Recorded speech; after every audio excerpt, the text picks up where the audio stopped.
Mu mwaka gwa 1939 munnaddiini omuzira Namige muzzukulu wa Katongole okuva mu kika ky'ente Reverend Polycarp Kakooza yatuula n'avaayo n'oluyimba lwa Buganda olutongole ekitiibwa kya Buganda. Emyaka giri 83 egiyiseewo bangi mu luyimba ennono zaalwo n'amakulu abamu mugamanyi. Reverend Polycarp Kakooza yayiya luyimba olugenda okuyimbibwa Abaganda okususuuta Kabaka n'okugulumiza eggwanga Buganda lye bavaamu okusikiriza abalala okuwa Buganda ne Kabaka ekitiibwa oba oliawo kyatalowoozaako nti oluvannyuma lw'emyaka 83 ekitiibwa kya Buganda kijja kuba kimaze okukutula zissemazinga.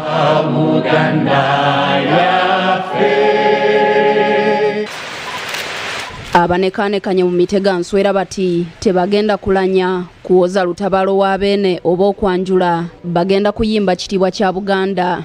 Dennis Mugagga ne Daniel Sewagudde bannayuganda naye obudde buno bawangaalira Bungereza. Mu katambi kano bagenze Colombia mu maserengeta ga America okusinkana kwaya y'abazungu gye bamaze sabbiiti nnamba nga batendeka balaba abantu bano we batuuse mu kuyimba ekitiibwa kya Buganda.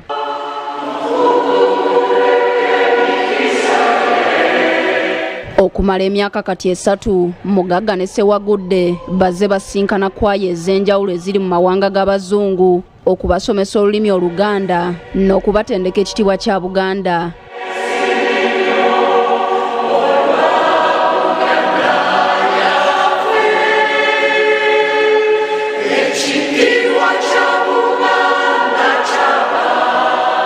Kwaya zino zirina ebibiina eby'enjawulo ebizigatta era obutabatika byoya bya nswa. Kwaya zaasooka kukola kunoonyereza ku lulimi n'obuwangwa bwa Buganda olwonna ne zikkiriza okubeera ekitundu ku nteekateeka eno. Mugagga ne Sewagudde bakola ekibiina eky'Abaganda Boys era ekitiibwa kya Buganda kati bakakitambuza mu zissemazinga 6 kuliko America, South America, Asia, Europe, Antarctica ne Africa. Wakatuuka Istanbul, Turkey. Tukuye. Sebo ne banyabo tuli German, Berlin. Sebo ne banyabo nate tutuno mbwengula nga twalekedde eggwanga lya New Zealand. Nawe waawo nno munnange kyagaddwa nnyo era banyumiddwa nnyo nga gye nkomezo kiyimba. Niyo Abangereza yo babalyamu akendo. Buli ssemazinga gye bagendamu bakulembeza omutindo gwa studio nga bakwata oluyimba luno. Ne banyabo tuli Switzerland leero tugenda kubeera tukwatagana ne kwaya. Beesigamye nnyo ku lunyiriri oluli mu kitundu ekisooka eky'oluyimba luno nti eggwanga Buganda lyamanyibwa nnyo okwetooloola ensi zonna nabo kwe kulutambuza zissemazinga zirumanye. Pilot, nange empaamu nvugemu. Basebo ne banyabo wano mu Buganda Airline. Bino nno nga binyuma. Batuwaddemu. Eya Buganda. Okusoomooza kwe basinze okusanga bwe budde obungi bwe batwala nga basomesa abantu bano enjatula y'ebigambo bye bagenda okuyimba. Okusomesa kubadde kukkali nnyo okukwata olulimi okubanyoola n'okubategeeza nti omuntu agamba ddala si lalalala. Kwega ensonga zibadde nzibu nnyo. Enjatula.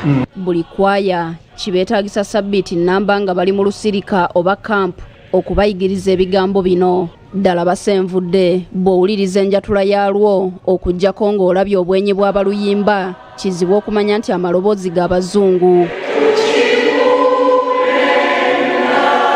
Tuufu ndowooza tubaddeko ekisa kya Mukama n'ekisa ky'abajjajjaffe okubeera nti omulimu guno gugonda. Ganda Boys abamu basoose kubamanya mu kitiibwa kya Buganda n'ennyimba endala eza Jojjuuzi naye Mugagga ne Sewagudde baludde nga bayimba nga bayitibwa The Twins yadde basenvula ate nga bali mu bantu aboogera era bategeera Oluzungu basigala bayimba mu Luganda. Bakisimba, Tweyanze, Kagutema n'endala zimu ku nnyimba ennansi ez'engero ze bazzeemu nga basinziira gye bali.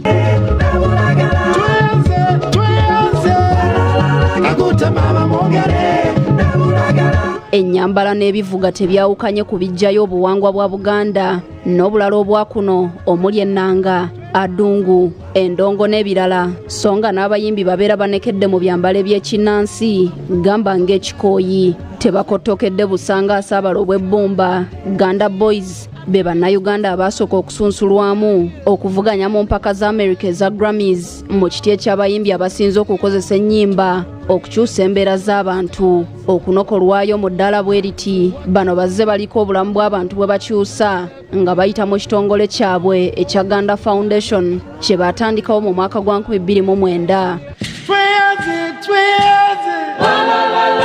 Ng'oggyeko okutumbula obuwangwa bwa Uganda, ennyimba n'ebivuga ebinnansi, Abaganda Boys baluubirira okutumbula olulimi Oluganda mu mawanga gye bali, bannayuganda n'Abaganda abaliyo baleme kuva ku buvo bwabwe. Gye buvuddeko awo kyatuluma nnyo okusanga abaana Abaganda nga boogera olulimi Oluzungu. Tuwangaalidde nnyo mu Bungereza era olulimi tulutegeera Oluzungu bwe lwogera mu butuufu bwalwo, naye n'osanga omwana ng'ayigirizibwa Oluzungu kyokka nga n'Oluzungu lwayigirizibwa lukyamu. Okumagaamaga eruuyi nga n'olulimi olulwe oluzaalirano talumanyi, kati osanga okubula identity crisis. Osobola kutegeera gy'ogenda okuggyako ng'omanyi gy'ova. Nga beeyambisa oluyimba ekitiibwa kya Buganda era baagala amawanga g'Abazungu okusiima obuwangwa obuli mu Uganda n'engeri gye bukuumiddwa okutuuka kati n'olulimi sinakindi n'Oluganda batandika okulwogera. Kino bandibanga batandise okukituukako ku mutimbagano naddala ku mukutu ogwa TikTok watandise okuvaayo Abazungu abayiga olulimi Oluganda nga beegezaamu enjatula y'ebigambo ebisookerwako n'okuyiga olulimi luno nga bakozesa ennyimba. Nogumu, nogumu, okwe kumi nogumu, gumu, okwe kumi nogumu, okwe kumi nebyeri, okwe kumi nebyeri. Oku soma is to read, and if you don't believe me, it's just here in English. But this is how I learn my Luganda. Joli abalamu Kabaka wa Buganda Ronald Mwenda Mutebi owokubiri bwe yasiima n'alambula ekkuumiro ly'ebisolo erya Zoo Entebbe eririraanye ennyanja Nalubaale. Emu ku kwaya z'Abazungu zino nabo bayanguwako akatambi akamu ne bakakwatira ku lubalama lw'ennyanja akabonerako okussa ekitiibwa mu butonde bw'ensi. Baba baluyiga baligiramu ebitukwatako, ebikwata ku Buganda, ebikwata ku bika byaffe, ebikwata ku mmere yaffe, ebikwata kwegamba tetunnaba ensi tennaba kutegeera bulungi bugagga buli mu culture eyaffe ng'Abaganda. Oluyimba ekitiibwa kya Buganda akadde kano lumaze okukwatibwa era ekirindiriddwa kusabukulula ebitundu byalwo byonna ebitaano.